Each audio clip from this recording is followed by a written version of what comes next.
अस्सलाम वालेकुम। हाँ जी दोस्तों, क्या हाल है। तो आपके लेमन प्लांट की ग्रोथ अच्छी नहीं हो रही।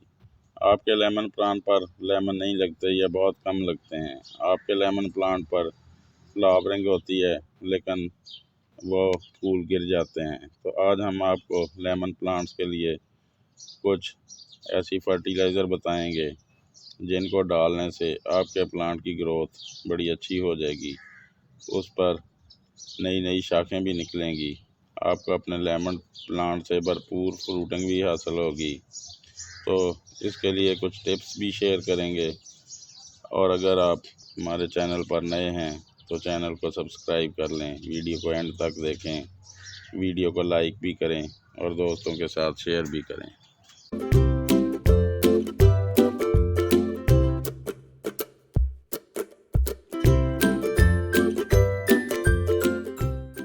तो सबसे पहले अक्सर दोस्तों का यही सवाल होता है कि हमारे लेमन प्लांट पर लेमन नहीं लगते।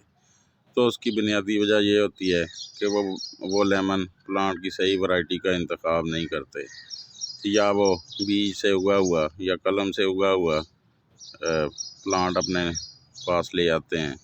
तो उसको कभी भी लेमन नहीं लगते, क्योंकि सीड से प्लांट तैयार की होता है वो लेमन का प्लांट ही नहीं होता है, वो खट्टी का प्लांट होता है। उसको बाद में ग्राफ्ट किया जाता है तो फिर वो लेमन का प्लांट बनता है और फिर उस पर ढेरों लेमन लगते हैं। तो अगर आप पाकिस्तान में रहते हैं तो पाकिस्तान में रहते हुए आप चाइना लेमन का इंतखाब करें। इसको सारा साल फ्रूटिंग और फ्लावरिंग होती रहती है और घरों में पॉट्स वगैरह में लगाने के लिए ये सबसे अच्छा लेमन का प्लांट है। तो आप जब भी प्लांट ख़रीदें नर्सरी से चाइना लेमन ख़रीदें और ग्राफ्टेड लेमन ख़रीदें। इसकी निशानी ये होती है कि जैसे ये मेन प्लांट था, इसके साथ ये ग्राफ्टिंग की गई है।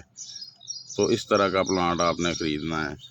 जो प्लांट ग्राफ्टेड नहीं है वो नहीं ख़रीदना, उस पर कभी भी लेमन नहीं लगेंगे और आपकी मेहनत ज़ाया जाएगी, क्योंकि साल 2 साल संभालने के बाद लेमन के प्लांट पर फ्रूटिंग शुरू होती है।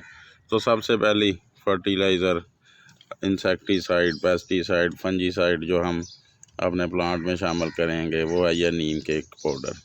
तो कोई ये 18 इंच के गमले में ये कोई 3 बड़े चाय के चम्मच हम ये वाली फर्टिलाइज़र ऐड करेंगे। तो इसके बहुत सारे फ़ायदे हैं। आगे मौसम बरसात भी जल्दी शुरू होने वाला है, तो ये प्लांट को किसी किस्म के फंगस से बचाएगी और साथ साथ ये फर्टिलाइज़र का काम भी करेगी, इंसेक्टिसाइड का काम भी करेगी। पौधे की मिट्टी में कोई गैर ज़रूरी इंसेक्ट्स वगैरह को ख़त्म करेगी और हमारा प्लांट ये डालने से बड़ी अच्छी ग्रोथ करेगा। हाँ, अगर आपके पास ये नहीं है तो आप नीम के सूखे हुए पत्ते कोई 3-4 मुट्ठी बारीक करके तो वो डाल सकते हैं, वो भी यही काम करेगी। तो एक और टिप आपके साथ शेयर करता चलूँ, कभी भी अपने लेमन प्लांट को छोटे पॉट में ग्रो ना करें।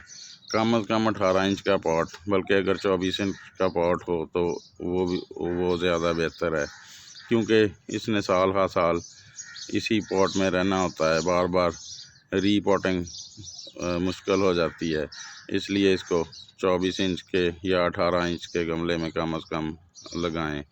तो इसमें इसकी ग्रोथ भी अच्छी होगी और आपको ज़्यादा फ्रूटिंग और फ्लावरिंग अपने प्लांट से हासिल होगी, जिससे आपको अच्छा फ्रूट मिलेगा और उसका साइज़ भी अच्छा होगा और आपकी मेहनत ज़ाया नहीं होगी।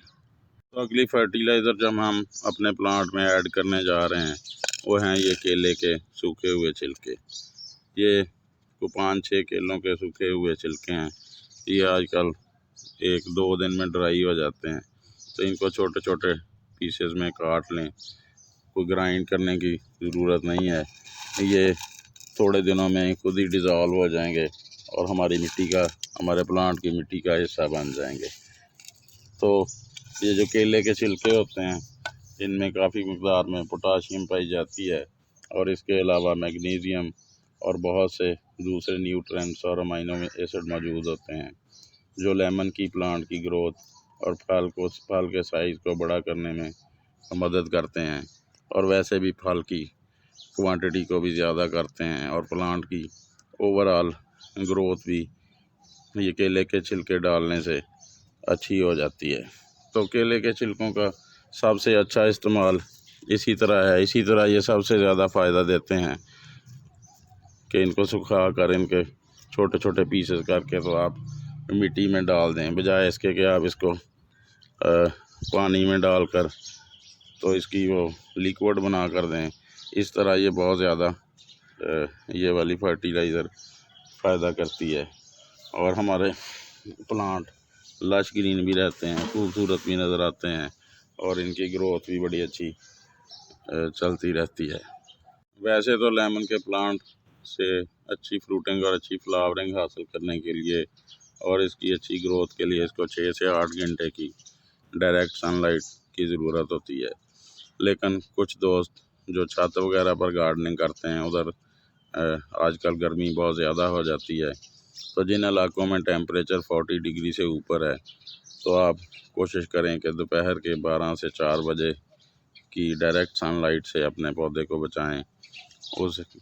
उसको ग्रीन नेट के नीचे रखें या सायादार जगह पर रखें ताकि आपका लेमन प्लांट उस 12 बजे से 4 बजे की गर्मी से बचा रहे, क्योंकि बाद इलाकों में टेम्परेचर जो है 45 से भी ऊपर जा चुका है। अगर मैं पंजाब पाकिस्तान की बात करूं तो 46-47 डिग्री टेम्परेचर है, तो छत के ऊपर पौधा इतनी गर्मी बर्दाश्त नहीं कर सकता। इसलिए दोपहर के 12 से 4 बजे की सनलाइट से इसे बचाएं और इसको किसी सायादार जगह पर या इस टाइम के दौरान इसके ऊपर ग्रीन नेट लगा दें तो आपका प्लांट बड़ी अच्छी ग्रोथ करता रहेगा।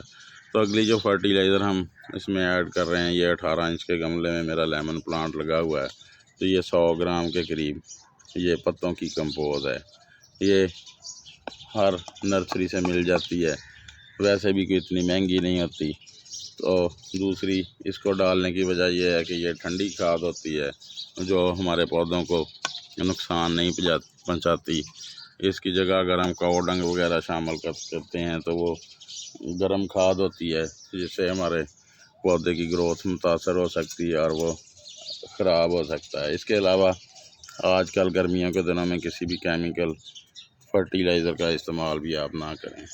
हाँ, मैंने अपने ये तने से हट के तो मैंने को 3 इंच मिट्टी अपने प्लांट की निकाल ली थी फर्टिलाइज़र ऐड करने के लिए, क्योंकि फर्टिलाइज़र देने का फ़ायदा सबसे ज़्यादा इस तरह ही होता है। अगर ऊपर हम खाद बिखेर देंगे तो उसका इतना फ़ायदा नहीं होगा जितना इस तरह का होगा। और अब जो मिट्टी हमने निकाली थी वो मिट्टी वापस इसके ऊपर हम डाल देंगे। तो ये था सारा खाद डालने का तरीका और कौन कौन सी खाद डालनी है। तो उम्मीद है आपको आज की वीडियो पसंद आई होगी। अगर आपने हमारा चैनल अभी तक सब्सक्राइब नहीं किया तो कर लें। आपको हमारे चैनल पर इंफॉर्मेशन से भरपूर वीडियोस मिलेंगी गार्डनिंग से मुतल्लिक। तो अपना बहुत सा ख्याल रखें, दुआओं में याद रखें। अल्लाह आपका हामी और नासर हो। Thank you.